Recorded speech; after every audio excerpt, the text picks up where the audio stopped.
Welcome. It's going to dig into the side.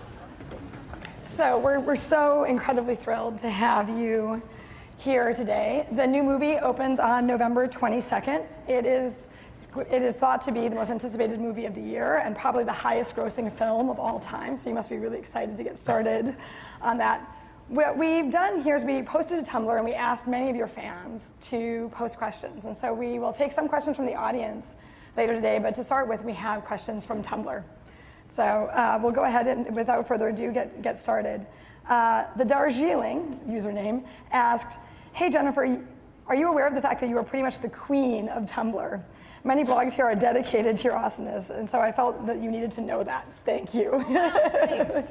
No, I didn't. I've never gotten on Tumblr and looked myself up, but I will do that later. I'm kidding, I won't. That's not good for me. And Where Are the Mockingjays asked, "Jen, there are tons of quotes from you that are all over Tumblr from people when they first met you, quoting what you said. Do you remember what you said when you first met Frances?"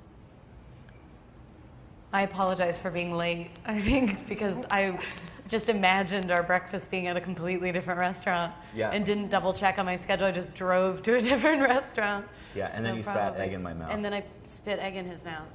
Yeah. Yeah, typical first meeting. What's the story behind that? Nothing, I just was talking with my mouth full and it landed. I watched it fly out. And this is my first time like meeting like my new boss, and I just watched this egg, and it was like slow motion. I was like, no! And I saw it land on his lip, and he went, "Is it on my mouth?" I was like, "Yes." Well, I was going to ask if you remember when you met Jennifer, but you do. So, the film was shot on site in Atlanta and Hawaii. Tell us about what it was like. Tell us about the different locations. Oh, Hawaii is amazing. That is the only problem with filming in Hawaii is you feel like work is impeding on your vacation. Every time I'm at work, I'm just like, this is ridiculous. I need to, but it was, it's the most beautiful place in the world. Yeah, it was pretty fantastic. I mean, Atlanta was pretty nice too. I mean, the only issue we had there really was that Atlanta is built around the railroads. So pretty much every location we had train tracks, either subways and or trains rushing by all the time, all day long, and so we were constantly having to cut and stop shooting to let trains go by, or else all the sound would get messed up. But yeah, and Frances really nice heard locations. from me on that. Yes. It used to drive me crazy. And Sherlock Ox asked, "Frances, from the trailers, this film looks absolutely incredible and true to the book. Is there anything that you couldn't put into the film that you wish you could have?" No, I think we got, we really got a lot in there. I mean, we worked really closely with the author of the books, and I think we have kind of all the tentpole moments from the books and all the, the really memorable scenes and sequences. I'm really pleased with the amount we were able to get into this movie. I think fans are going to be really, really happy about it. And Jennifer, how about you? Are there any scenes that you wish you could have included, or wish would have been that are in the books? No, I don't think so. I agree with Frances. And also, what's interesting is there's even added stuff, because in the book it's Katniss's first person. She's narrating, so there's a lot of stuff that you hear about, but you don't see it because she's just talking about it in the book. So for our audience, we needed to show them. So there were lots of interesting, really incredible scenes added with Philip Seymour Hoffman and Donald Sutherland. I almost forgot his name for a second because I'm nervous, sorry. Yeah, so that was incredible. And Tumblr user Because Jennifer asked, "Jennifer, what was your favorite food that you tried in Hawaii?" I can only think of the foods that I did not want to try and did try in Hawaii. Spam sushi, yes, which he liked. Yes. I didn't want to try. And then he made me eat a raw fish, like a real fish that was cut open, and I had to eat it, and I was getting scales in my mouth. It was the most awful experience of my life.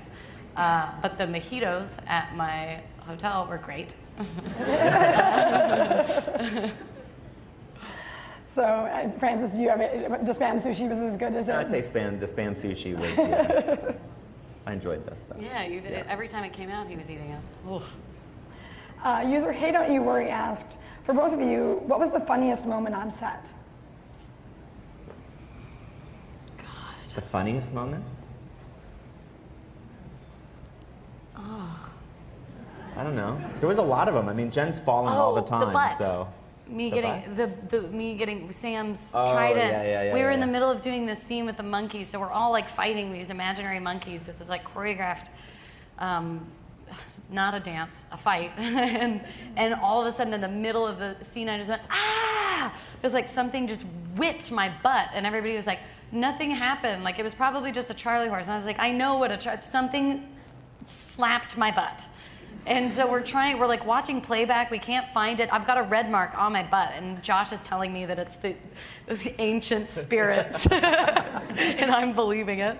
And yeah, and then we slowed down, and we saw that the end of Sam's trident, when he was spinning it, just like flew off and just whacked me in the butt, going like 100 miles an hour. That was funny. Yeah, but you thought it was some like prehistoric bug or something that had bitten Yeah, you. well, I was paranoid about. I'm always paranoid. I'm paranoid about bugs, especially in Hawaii. I cried over a spider. Yeah. There's a long story about why I cried, though, and it's not that crazy. You would have cried too. And River Snogs asks, Jennifer, did you mime the scene when you ran into the invisible barrier in the Jabberjay scene, or did they actually have something there? So he says, because if it's the former, you're an awesome mime. Oh, yeah, I mimed that. I'm an awesome mime. That's cool. So Catching Fire is incredibly visually stunning. Can you tell us a little bit more about building the world for your fans? So they're going to show a little bit of the trailer here, just so we get a sense of the visuals. But I think that when you look at how to create this world that is so visually rich, that so many people had read about all over the world, it must be really daunting. But when you look at stepping into that world for a moment and really making it feel so real, there's all kinds of different elements. One of which is the fashion. We talked a little bit upstairs about the Capital Couture site on Tumblr. And the Fault in our Mockingjay asks, which dress was worse to walk in, your Oscars dress or Katniss's wedding dress? I fell in both, so I can't really decide. Yeah, I think my wedding dress was a lot more uncomfortable. We're showing them both here. Yeah. Oh, yeah, I was very, and that silver thing, the scratches. If you ever want to get that dress, make sure they don't get that dress. That would be ridiculous. And one question they wanted to ask is, if you could keep one thing from the Catching Fire set, what would it be? From the Catching Fire set. Well, I was really. I like Sam's trident. I like Finnick's trident. That was a really cool weapon. I would probably keep Finnick's trident. Yeah. Well, oh, and the necklace that. Oh, the locket? Yeah, the locket's pretty cool. Yeah, that's very cool. Yeah. And Francis, because Jennifer asks, since this film is so intricate, is there any particular scene that we should look out and try and spot particular details in? Particular details? Well, I think if you're going to look at details, I mean, one of the fun scenes would be there's a party very early on in the Victory Tour where Katniss and Peeta go to Snow's mansion, and Trish Somerville, our costume designer, just did an amazing job costuming all the partygoers, the Capitol citizens. And so there's just a lot of detail work because just everybody had their own really super individual style, and so there's a lot of detail in the crowds there. So I think that would be a fun scene to take a look out for. Cool. And well, back on the topic of archery, Random Picks from My3Ds asks, Jennifer, how good exactly are you at using a bow and arrow? She's really good. No. She is. She's really Did you train? good. Did you take lessons? I did. Well, I mean, it's kind of impossible. I was trained by an Olympian, so it was kind of like I can't brag about it because it's like anybody could be good at it if you do it for 3 years and have really great instructors. But yeah, I'm not bad. I'm not bad. Hit 3 bullseyes at my last one. She can double fire, by the way. That's- I So was she's waiting being a for you little to say humble. the She can rapid double fire fire. thing. She can pull 2 arrows out at once, and as she strings one up, she's holding another. She can shoot, get a bullseye, And I hit a double restring, bullseye. set the next one, get Yeah. another bullseye. She can do did. that. I can't do It's that pretty like impressive. whenever I want, She's being but sometimes humble. it does happen. Do we have any double bullseyes today? I saw you guys today. I was watching you. The folks here at Yahoo got to do some archery. Yeah. People were really good. So, a lot of the fans were incredibly imaginative and wanted to know what the world would be like if it were real. And so, McConnerful asks, Frances, if you were entered into the Hunger Games, what would be your plan of action? Would you be like me and hide in the lake and do your best walrus impression to go unnoticed? Or would you be more courageous and try and win through force? No, I would definitely hide. I think there's a couple of characters that had won previous games. They're called the Morphlings, for those that know the books, and I think I would follow their route, and that's basically, they just kind of hid until everybody else was dead, and they kind of won that way. I think that's probably my route. That's my guess. I'm a big chicken. And then the next question is, hey Jen, if Panem was real, would you prefer to live in the districts or be a capital citizen? I think I'd probably go kind of in the middle, maybe do like District 2, so I'm not like a complete a-hole by living in the capital, but I also get nice things. Or District 4, because then there's lots of water. I do like water, so that could be nice. Yeah, maybe an early district person. And of all the cast members, who would get the most sponsors? Of all the cast members, probably Liam, because he's huge. What does that have to do with getting a sponsor? With getting a sponsor? Yeah. I don't know. I Huge? just feel like I would. Oh, you mean because he'd be good? I guess he could be. Yeah, a, it would he just could be a like favorite. that guy's huge. I Yeah. think he'll survive. Yeah. But Josh is very cunning Yeah. and fast and a great dancer. Yeah.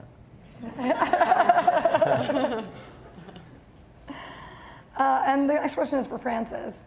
If you were to create Catching Fire from another character's perspective rather than Katniss's, which would you choose?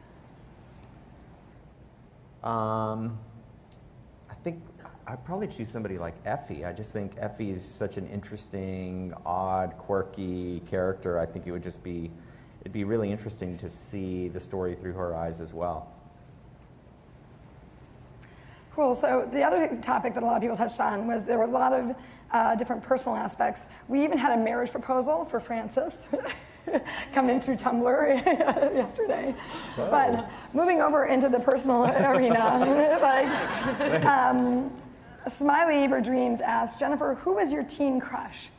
My teen crush, Justin Timberlake. 90s Justin Timberlake, though. Like, NSYNC Justin Timberlake. I remember having, like, when I bought the NSYNC CD and I was listening to it and I was flipping through the, like, you know, remember how CDs had the, like, pull-out picture things? And I was, like, getting so overwhelmed with, like, hormones that I almost threw up. And, yeah, definitely Justin Timberlake. Or the Lawrence brothers. Does anybody remember from Boy Meets World? And, yeah. And a little bit of Kirk Cameron. Early Kirk Cameron. I think that was too early for you. But May Salid asks, how many different accents can you speak in? Me? Yeah. Accents? Accents. I don't. Well, recently we've taken up the German accent. Oh yeah, you have your Minnesota accent. And I've got my Minnesota. Oh, I can speak in accents. Yeah, you How can. did she know that? I can't do that very good, but like Minnesota, and I can't do accents. I can't. We're going to open it up to audience questions in a minute. So there are microphones here in the audience. If you have a question for Jennifer or Frances, you can go ahead and move to the microphones. But I'll direct this to both of you. There's a question of how have the fans of the Hunger Games trilogy changed your lives? And I have to imagine it's been, to be a part of the movies has really probably changed how a lot of people interact with you. But what are some of the big things that ways that fans have impacted you? It really changes when you're doing a movie. It's kind of a powerful thing when there's normally, you make a movie and then it comes out and some people watch it. I've never been a part of something that has such a powerful fan base, and it really makes you kind of appreciate it in a new light. When you're on set and when you get excited about something, you can kind of like see how the fans will see it and the things that they get excited about. It's kind of like, I don't know, it's like and it's, I don't know, like they make you appreciate it in a different kind of light. And it's obviously wonderful when somebody likes what you're doing, but they can be scary. For me, I have to say it's pretty early days because none of the fans have seen my movie yet. So really, I felt tons of support from the positivity, that I've received in terms of what they've seen in trailers and advertising and all that kind of stuff. But it's still pretty early, so I think we'll see when they see the movie. Well, and this is a question from me, which is, here at Yahoo, we create a lot of products. And creating a movie is creating a product. And we talked upstairs, which I thought was really fascinating, about some of the timelines. When did you sign on to the movie? When did you shoot it, edit it? Now marketing the film and getting ready for the next films. Can you guys give us a little bit of a sense of some of the behind the scenes of the actual creating the movie and what the timeline and process looks like, feels like? Sure. Yeah, I came on the movie in April, and this was a pretty quick one. So I came on the movie in April of last year, and got the job very, very quickly, and immediately went into pre-production. And we started shooting about 20 weeks later. So we started in September, finished most of principal photography by Christmas. We owed a couple of weeks, which we did in spring. And then the movie was done, done by the end of August. But because we're doing the sequels, we had already started prepping the sequels, and so I was already in Atlanta prepping those when when Catching Fire finished, and we've already shot 5 weeks of the next movies that we're now sort of taking a break from to do the publicity. So it's all very sort of fast and furious, but it's a lot of fun. Cool. And we're going to go ahead and give Yahoos a chance to ask questions. Do we have any questions from the audience? There's some microphones up here, or we can bring the microphones to you. Yeah. Hi, I think a lot of us are wondering what inspired your pixie cut, and if that means there's no more braid in upcoming movies. Oh, no, this isn't how Katniss is going to look in the next movies, don't worry. No, I'm wearing a wig, so I don't know, I cut it earlier, and it was just kind of like here, and then it grew to that awkward, gross length, and I just kept putting it back in a bun, and I was like, well, I don't want to do this, so I just cut it off. Not a very exciting story behind it. You're brave. I wouldn't do it. Thank you. Oh, thanks. Yeah, well, it was just like, it couldn't get any uglier, so.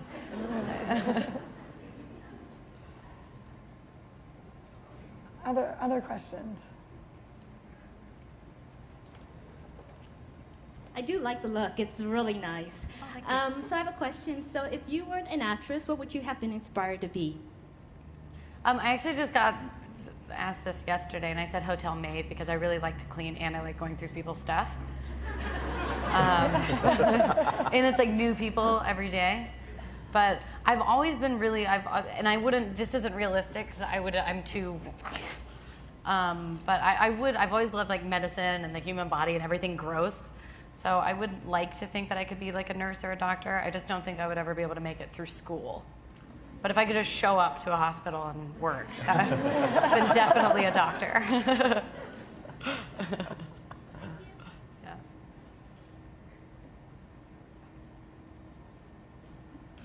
Hi. This question is actually from my daughter. She's a huge fan of you. So it's not mine. Okay. So she has a very particular question. I'm reading it out. Having experienced body image criticism in Hollywood, what is your advice to young girls dealing with the same treatment from their peers and response to those who judge others based on appearances? Well, screw those people. No, I mean, oh, thanks. No. Yeah, I mean, it's something that everybody experiences. I experienced it in school before I was famous. It's just, the world has a certain idea of, we see this airbrushed perfect model, and then if you don't look like that, and it's just too easy for people, and then I've got a million ideas coming at the same time, but you just have to look past it. You look how you look and be comfortable. Like, what are you going to do? Be hungry every single day to make other people happy? That's just dumb. And, there's shows like The Fashion Police and things like that are just showing these generations of young people to judge people based on things that, they put values in all the things that are wrong, and that it's okay to just point at people and call them ugly and call them fat, and they call it fun and welcome to the real world. And it's like, that shouldn't be the real world. It's going to keep being the real world if we keep it that way. It's not until we stop treating each other like that and just stop calling each other fat and stop with these unrealistic expectations for women. It's disappointing that the media keeps it alive and fuels that fire. It's something that really bothers me. because I love to eat. Thank you. Thank you.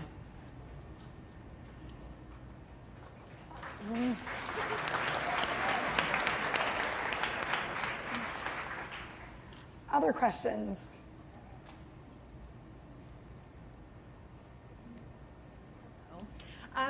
Most of the work that you've done has been very dramatic. You clearly have a gift for comedy. When will we see you in something amazingly funny besides Saturday Night Live? Oh, thank you. I don't know. I haven't like read. I considered Silver Linings. I was like, I did a comedy. I don't know. I haven't read. You know, I'm not against comedy by any means. I just haven't read the one yet. But I will. I hope to. Thank you. How do each of you pick the films? So, I mean, when you think about doing a film, obviously The Hunger Games and Catching Fire is one of are some of the things that attracted you. But what do you look for as a director or as an actress in a film? I mean, I look for a bunch of things. One is I look for the idea underneath the film and the themes and what it's really about. I look to see if there's, you know, really interesting and compelling characters and a good plot. But one of the things that I really love to do as well is kind of build worlds. And so, you know, I think film is a visual medium, and I like telling stories in a visual way. And so the world's got to be an interesting place to build. And, you know, that's why, you know, this kind of movie, Catching Fire, and these stories are just, you know, are just full of sort of rich opportunities visually. That was a great answer. Well, I wish I didn't have to go after you. I don't ever look for anything specific in scripts. I just kind of, I'm really annoying with how I choose things, because it's really like a feeling, which just sounds stupid, but sometimes I've read scripts before that have just recently I read a script that I was sobbing. I've never been so moved by a story, and I thought it was the most beautiful, amazing story, and I just couldn't wait for this movie to get made so that the world could see it, but I just wasn't her. I wasn't the character, and I couldn't. And I also had an experience once where I read a script and I loved it, but I couldn't stop picturing Amanda Seyfried. And so I emailed the people and I was like, you gotta hire Amanda Seyfried for this. I couldn't stop picturing it. So a lot of it is the things that he said. You want to be a part of a good film and you want to make a good movie. But there's also a huge emotional component for me that I don't know how to describe it. It's just kind of sometimes something clicks and I feel like that person does in a weird way exist in me, and it sounds like a stupid thing to say, but and sometimes it just doesn't, and sometimes I can read a character and absolutely love her, but I know that I could never, I'm not her or something, I don't know. Cool. Other questions?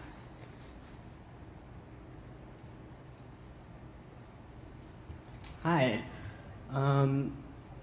So now that you've won an Academy Award, do you feel like it's changing what your goals are? I mean, where do you feel you'll be in 5 years?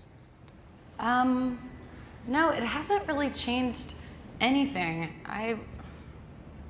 I'm so oblivious and stubborn. No, I that was just kind of like things like that are like it's a beautiful gift. It's a huge honor, and I'm so thankful for it. But it's kind of one of those things that you accept and you're grateful for, and then you know put it behind you, or you know on my mother's piano in Kentucky, and then you just move forward. And I don't. It hasn't really changed.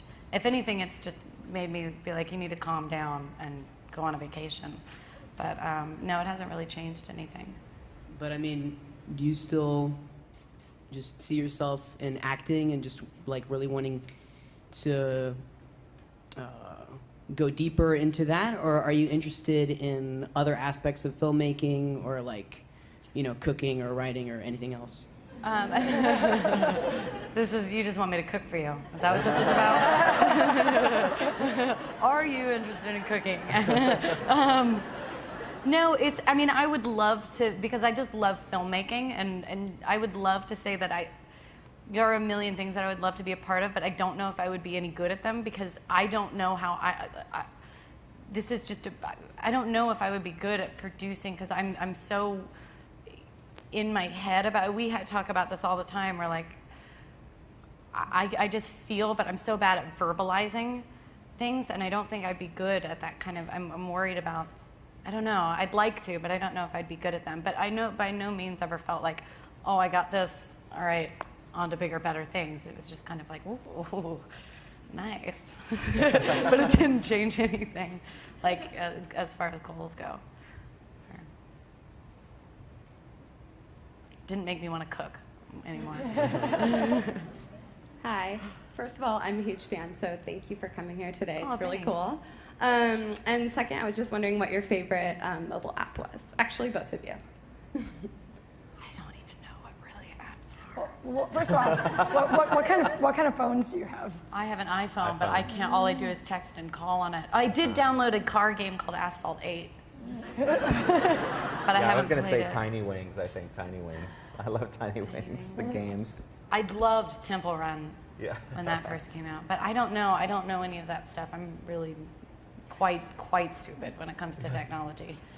We'll be This- sure to install the Yahoo Yeah. app and the Yahoo Weather app before you guys You could have leave. seen me upstairs when they were showing me like all these maps. I was just like all these apps, and I was like, that looks so cool. I have no idea how to use it. Show me. I'd love to. So we alluded to it earlier, but Tumblr is full of Jennifer Lawrence red carpet shenanigans. Oh God. Just photos of them. Is there anything that like you or your PR people were just like, that was a bad idea? Well, every day we.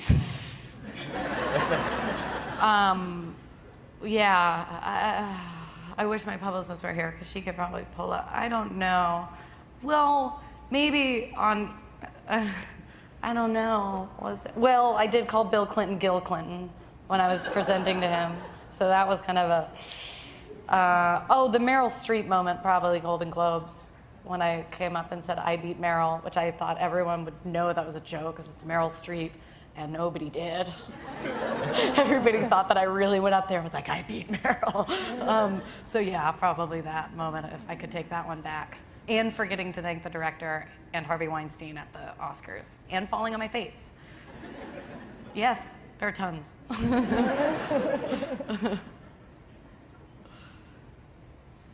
Hey, I was wondering what originally drew you to the role of Katniss and how you think your relationship with the character has changed moving into this next movie.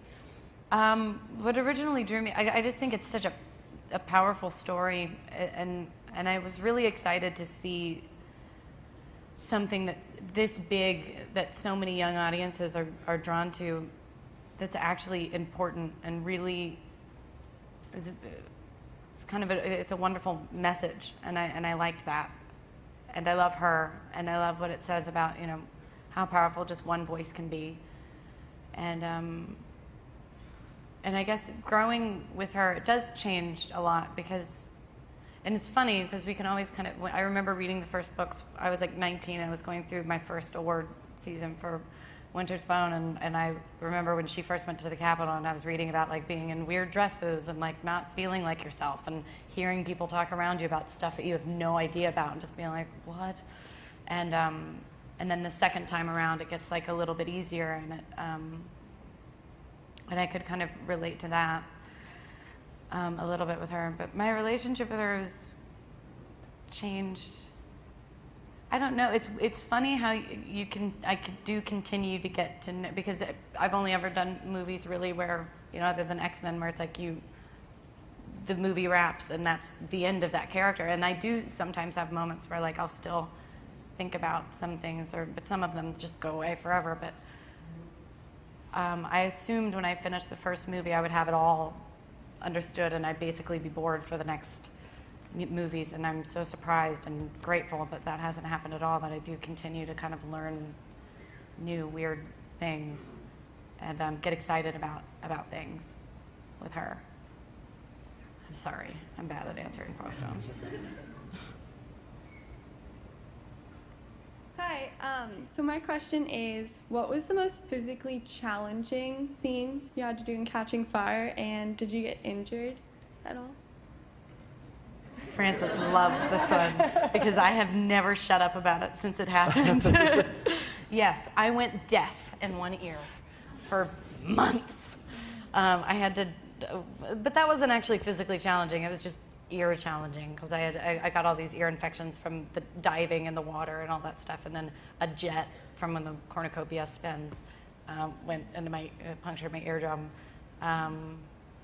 But that wasn't, I think that the monkey scene was probably the most physically challenging because we shot it for 7 days and in a swamp, and the fight choreography and having to do that every day after you're sore, and yeah, probably that definitely Thank was. you.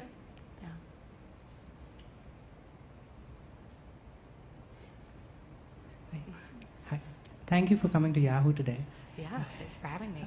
My question is, who are some of your favorite actresses, and what are some of the things you like about them? My favorite actresses, I think Cate Blanchett. If anybody's seen Blue Jasmine, I thought that performance, I can't remember being that inspired by a performance. I was like dancing in the streets after I saw that movie, literally dancing in the streets. I thought she was so incredible, and she's just, so probably Cate Blanchett, obviously Meryl Streep, and Charlize Theron, and Gina Rowland. I remember watching A Woman Under the Influence when I was like 19 or 20, and being really, and Mia Farrow. Yeah. Great, thank you. Thank you. What are some of your favorite movies? Some of my favorite. Yeah. I hate this one. I always, One Flew Over the Cuckoo's Nest. Because it's so hard.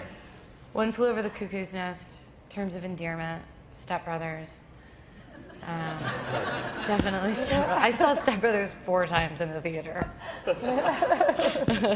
I Heart Huckabees. You? Apocalypse Now, The Godfathers, Raising Arizona. I have to say, of new movies, I mean, I really fell in love with Gravity.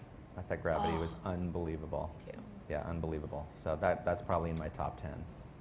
Yeah, I love Gravity. Oh, and Star Wars. And I think we have some more questions. Hey, I just wanted to know if you've ever played fantasy football. I'm so sorry, I haven't. What would it take to get you started? To play, well, you'd have to teach me how to use a computer, and you'd have to teach me everything about football, or anything about football. And then you'd have to tie me down and tape my eyeballs open and force me to play it. We'll see what we can do. See what we can do. Have you ever played it? Hey, big fan. I'm already sweating. So. Me too. Both of us are. Okay. We were just talking about how much we're sweating. Right.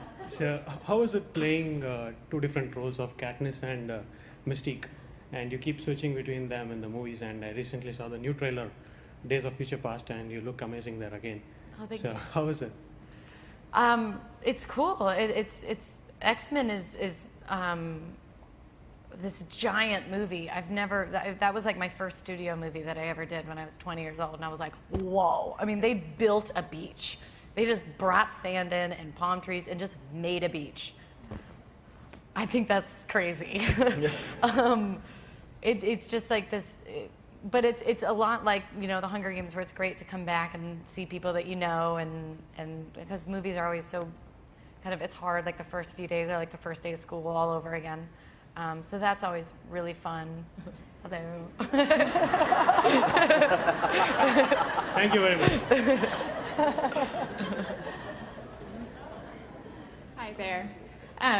First of all, thanks so much for coming to today. As 2 people who are in the public eye, there's obviously a lot of opinions that are made about you guys. What is one thing that you would want to clarify that you think people have gotten wrong about you? No relation. Yeah. Wow. People have gotten wrong?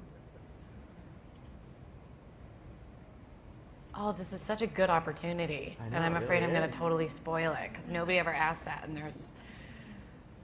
Well, I would like to, anything that is in the tabloid, this is actually disappointing to me because I used to read tabloids and kind of think like, okay, well maybe it comes from a kernel of the truth. Nothing. They are 100% made up all the time. I've actually never read anything true about me. And even when it has like the piggy bank, it said one time I bought a piggy, that's not one I want to clarify, whatever. I can buy a piggy bank if I want to. But yeah, they just kind of make stuff up. I don't know, I worry more about like, now we're getting deep. We're gonna go into my deep insecurities, but I don't know. I guess it's like that. People are so fickle, and I guess my main worry is that people will start hating what I hate about myself.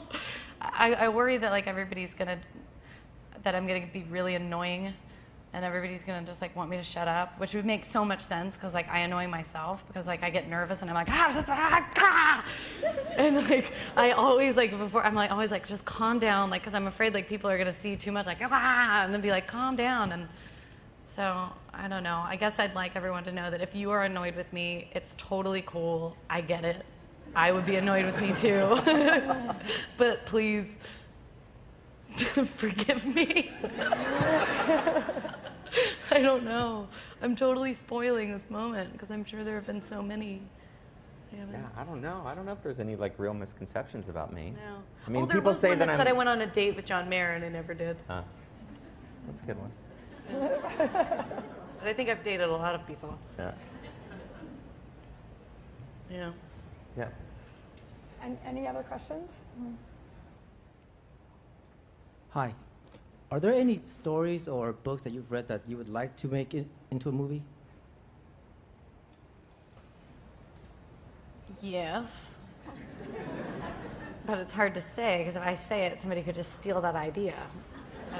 I did read East of Eden, and somebody I know got the rights to it, so we've talked about making that because East of Eden is my favorite book. So I would like to one day make that possibly. You? No, I mean, there were other things in books that I wanted to make, but then when I got involved in these projects, I had to let them go because I couldn't sort of hang on to them for 3 years while I made these. But there's a great book by Laura Hillenbrand called Unbroken. That it's an amazing, amazing story that's getting shot right now, actually. But that was something that I really loved.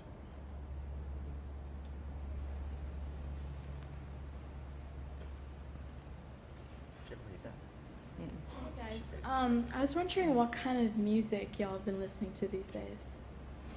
I downloaded that new Frank Ocean Orange album. That's awesome.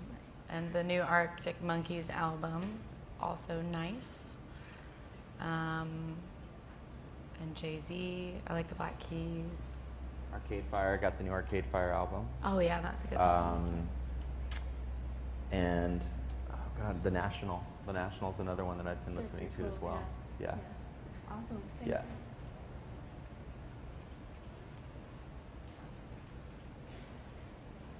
This one is for Jennifer. Do you want to have a drink after this? Can we play fantasy football? I would love to, but I'm on such a tight schedule.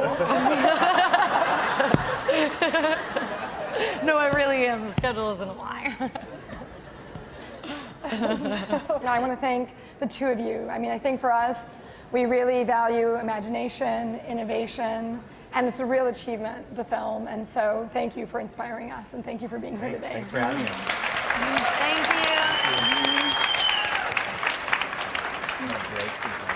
you. Got so many things. You're gonna break one. Yahoo!